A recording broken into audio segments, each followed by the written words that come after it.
Hey guys, welcome to another commentary. Bottom left-hand corner, we got Earob starting as the yellow Protoss. Bottom right-hand corner, we got Aegis starting as the green Zerg. This is going to be on Metropolis, which I'm glad to see in the map pool again. Kind of an odder map, but of the odd maps, I think it creates the most interesting possibilities out of all of them, I would argue. And I say that with this voice up here, which sounds less confident. When people say things up here, it makes it sound like... Anyway. Why would... Just kind of in a mood right this second. But it has this big drop area, and I feel like the large drop area makes all of the matchups across the board a little bit more interesting. It can make Mutalisks a bit stronger. I would also argue, I mean, this is just an absolute devastating area for all of the matchups, but I do think Corsair Reaver can be interesting here. Carriers end up more interesting. All drops of all forms end up more interesting on this map.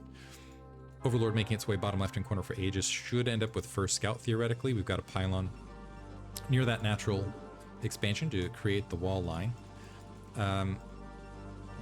This is the unfortunate aspect of this, though, is despite having kind of these interesting features around, I have not seen a lot of drop attempt from Zerg, like Manzerg, which In Control pioneered. The late great In Control pioneered this. He was very bad at Mutalisk Micro. I actually want to posit this. I don't think that In Control was bad at Mutalisk Micro. By the way, we're seeing an overpool from Aegis. I think netcode, like basically foreigners at large, because of inferior infrastructure, as far as networking in the United States, where ping was like 200, 300 across the board. Like even that's still the case as far as like in a good match situation where it wasn't low latency situations. As that's one big advantage Korea has, is even in Korean to Korean connections, you just have very, very low latency, which means your Mutalisks are not going to suffer in high ping. If you were a foreigner and you were a Zerg, you need to completely adjust how you play, I think, because of Mutalisk Micro sometimes being good and sometimes being god-awful because of what happens in the space of lag. Two Zerglings queued up, by the way. Earob with the very late scout. But anyway, Manzerg, you just end up going you go Lurker, Hydralisk, and you endlessly drop your opponent and just effectively kind of draw drops here to catch them out of position. Really, it was a very effective style. And I haven't seen a lot of players emulate it since, but it was solid. It was solid. And In Control, on occasion, even in land conditions, would switch to Mutalisk and things like that to throw his opponents off guard. Which shows you his tactical prowess. 6 Zerglings making their way forward. Should be able to handle the Zealot, although... okay, and there we get the turnaround. I was about to say that Zealot may not... ended up with a good trade right there. By the way, gateway opener, and it looks like we do have at least 2 Zealots on the forward field. The probe hanging out in the base. We have that extractor dropping in natural expansion, and a third just about come online. The probe's getting pinned back in the corner. In between, kind of sandwiched in between. And it looks like the Zerglings are in fact going to get cleaned up. But 3 Zerglings, 2 of them heavily weakened, so I almost want to call this like 1.5 Zerglings. Because these guys, they'll get sneezed on. Like that guy, they're there for show, primarily. I don't know that they're what, a shot away from dying, both of them, if they position. Although this one just got a little bit of health. They instantly regenerate 1, so he can take 2 shots from that Zealot now. So it looks like the Zerglings are still going to be able to run around and be frustrating. Forge still not up, by the way, in the space of this, so Age is still getting a bit of harassment. There was that 2-shot Zergling. Man, okay, never mind. It looks like they've been able to... Zerglings recharge health quite rapidly, and Age is actually able to sneak them back out. Zealot, by the way, I missed this. Zealot with 1 kill here. 4 kills on this Zealot, although I do believe a number of those were Zerglings. Still hanging out at the front. Wow, I was like watching this... bad commentating. Off scale.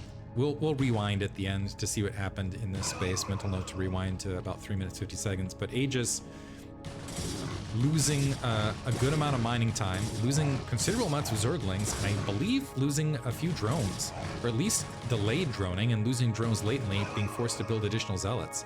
So this gambit early working out really well for Earob. Earob again getting Zealots towards the natural expansion, just continuing to send units out. He's also making his way to that 3 o'clock base. Still not mining for Aegis. He's trying to plug the gaps as best he can. But unfortunately, this is not a very pluggable location, so the Zealots regrouping. Getting some... And Aegis' Zerglings just going all over the map. So not getting as strong a attack surface as they might have wanted, and the Zealot still managing to stay alive and provide some scouting information. Now going to pocket itself back here. Aegis still not cycling his Zerglings well, so losing bonus Zerglings to Earob, and Earob doing a pretty good job of microing around and getting some good value. This hatchery is taking some damage. Still no drones constructed. The Zerglings are going to have to migrate all the way up there. What are we looking at tech? We got 2 photon cannons on the front, still 2 probes blockading the way just in case there was a Zergling flood. Stargate just about up. And Aegis taking a considerable amount of damage early here is below, although Earob is not built, he's a little bit behind the probe count where I think he would want to be right this second as well. In the space of this, he might have chosen some Zealots over probes in the overall build order. I'm not entirely sure. Lair is now complete, but the first Corsair is already about 1/3 finished, and the Spire is not even close to done.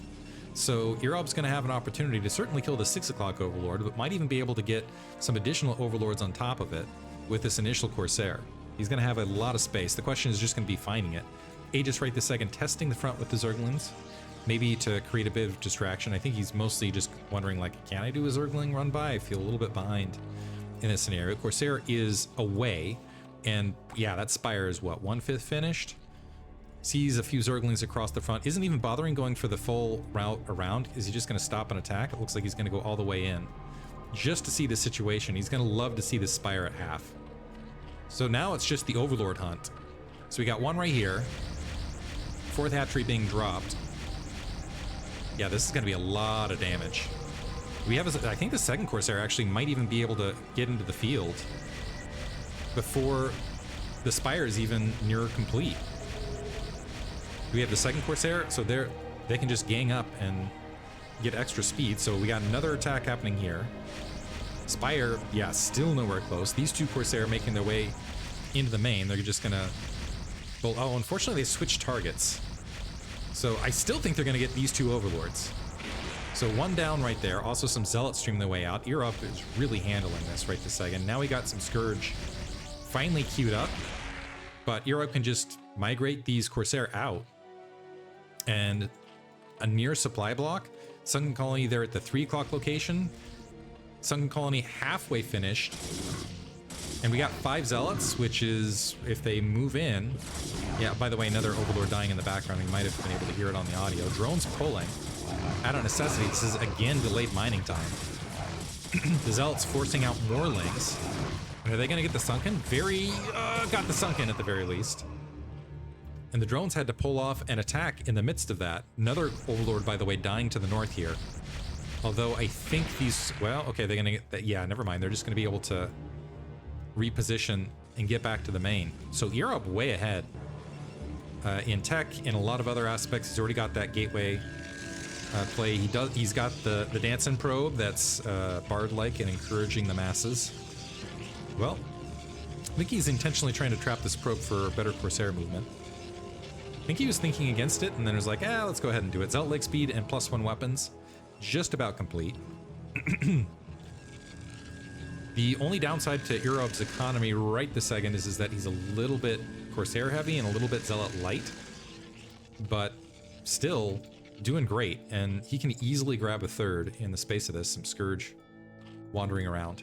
2nd Sunken Colony drop from Aegis here at the 3 o'clock location, which I think is wise. I think he should actually drop 2 in the space of this at his natural expansion as well, just to make sure that he's not getting completely overwhelmed. How many Corsair is this? This is only 4 Corsair. So, but there's not a lot of Scourge that I see out. The Zerglings. What? Scourge being repositioned. They do manage to take out a Corsair, but they don't have anything else. We have more Scourge. It looks like we finally have some Hydros being built. But they're popping just to see at least another Overlord die, and I think, yeah, some additional ones gonna have some trouble. And once again, Aegis is supply blocked. And the Corsair is still diving for more. Earobs might want to preserve, yeah, those troops. Did a Dark Templar get in here? It sounded like there's a Dark Templar swipe. Never mind, there's 2 Dark Templar making their way in. That's going to be dead drones. Earob has this. If Earob... I don't know how Aegis can get back into this at this stage. Because there's no... There's the Overlord queued. That he has to dump units here at the natural expansion to try to keep this alive. As the Overlords are spawning, they're under Corsair fire. Well, actually, they're going to be able to wipe that out, which is something. One thing I will say is Aegis, so he's building some supply here. What he's not done is he's not expanded to the 6 o'clock. He hasn't grabbed a third base in the space of this. And his unit count, he's got the gateways, but he's been expending a lot of his units against the front here. Lost another Corsair to the north, it looks like, by the way. He's just been throwing troops at this, and he's been slowing Aegis down, but at the same time, he hasn't been pushing economically ahead. And so, and as a result, because that third is, and it looks like he's going to be able to rush up, because he's been a little bit late grabbing this third, and because his troops are, how's he doing for upgrades as well? Only plus one? Only plus one. Yeah, I think he's going to get the 6 o'clock denied, and this might open up stuff for Aegis as far as a turnaround. Interestingly enough, is most of the supply in probes? Trying to figure out where the majority of this army is. So I see at least, okay, we got what, 10 zealots here, a lot of High Templar, and 2 Corsair. So a good portion of this might just be probes, actually, which would be Disaster Town. Dark Templar clearing out some of the troops here at the 6 o'clock. Still very, so we're moving past the 11-minute mark. Again, no additional Nexus. The Zealots kind of spreading out just to make sure Aegis is still locked to 3 bases. This is still even, theoretically, by the way. +1 Spine's just about to finish, which is going to put Aegis on equalized ground. The Double Forge is running, but it's not looking like game 1 where we're going to have a huge, which is actually shocking given everything that's happening. And Aegis, with all these troops out of position, Aegis still going to be denied, going to be denying the 6 o'clock base. Although, man, these Size Storms, that's one big Size Storm. Do we have another one? Let's see if the Hydral's repositioning. Another big Size Storm. Several weakened Hydralisks at the very least, but no additional drop as single Zealot guarding top right. And unfortunately for these Zealots, they're moving into a pretty decent SimCity at the 3 o'clock location. They do have Hydralisks at their tail. They might be able to slip through the lines and get, yeah, they're going to have to back out. They should be able to take out these Hydralisks, though, on the edge. And with all of those troops being evicted and sitting on the defense, it's finally going to open up a third base from Earob, but this is coming up a lot later. Like, honestly, I still think Earob has a massive lead here. He's still in a very, very strong position, but with an earlier Nexus in the space of this, he would have been in an even stronger position, and Aegis might be able to claw. He has opportunities now to claw his way back into this. A bunch of Zealot, all the Hydrals going top right, by the way. Overlord's checking 6 o'clock, and Earob going to counterattack at the natural expansion. Still no Lurker tech, by the way. And another Overlord swatted by some Dragoons. Big attack. The Hydra's completely out of position. I'm gonna guess they're gonna go for a counterattack.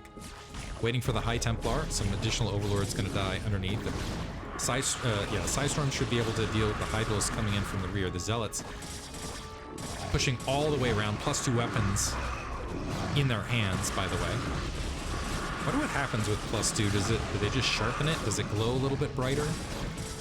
Is it like a battery upgrade? Is it like the iPhone, where it's like iPhone SE turns into an actual iPhone Pro or whatever? Anyway, Aegis gonna GG right there. Earob. So before we go too far, let's go back to the moments when I was not paying attention and watch the Zealots wander their way in. So this is as the Zerglings were kind of... So I guess, okay, they weren't doing a lot. They killed these Zealots, this guy's sitting here, this guy's just attacking the Extractor. We'll go ahead and speed that up. And I think I caught most of this. I thought this was happening a lot longer. It looks like the Zealot... Okay, so I caught most of that action. That makes me feel better, that I wasn't completely dropping the ball.